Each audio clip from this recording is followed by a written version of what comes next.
લખતરમાં મહાવીર જયંતીની ઉજવણી કરાઈ। જૈન ધર્મનું મહાપર્વ એવું પર્યુષણ પર્વ ચાલી રહ્યું છે, ત્યારે સુરેન્દ્રનગર શહેરના તમામ જિનાલયો અને ઉપાશ્રયોમાં વ્યાખ્યાન, વાણી સહિતના કાર્યક્રમ યોજાઈ રહ્યા છે, જેમાં જૈન લોકો મોટી સંખ્યામાં લાભ લઈ રહ્યા છે। ત્યારે પર્યુષણ પર્વ દરમિયાન જિનાલયોમાં ભગવાન મહાવીર સ્વામીના જન્મ વાંચનાની પરંપરાગત ભવ્ય રીતે ઉજવણી કરવામાં આવી। મહાવીર જયંતિ દિવસે વહેલી સવારથી દેરાસરમાં શ્રાવક અને શ્રાવિકાઓ સેવા પૂજા માટે મોટી સંખ્યામાં ઉમટી પડ્યા।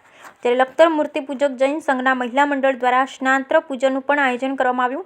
મહાવીર જન્મ પહેલા ઉપાશ્રયમાં મહાવીર સ્વામી જન્મ કલ્યાણક નિમિત્તે ત્રિશલા માતાને આવેલ 14 સ્વપ્નના દર્શન કરવામાં આવ્યા, જેમાં સફેદ હાથી, બળદ, કેસરી સિંહ, લક્ષ્મી દેવી, હારનું સ્વપ્ન, ચંદ્ર, સૂરજ, ધજા, કળશ, સરોવર, ક્ષીરસાગર, દેવ વિમાન, રત્નનો ઢગલો અને અગ્નિ સહિતના સ્વપ્નના દર્શન કરવામાં આવ્યા।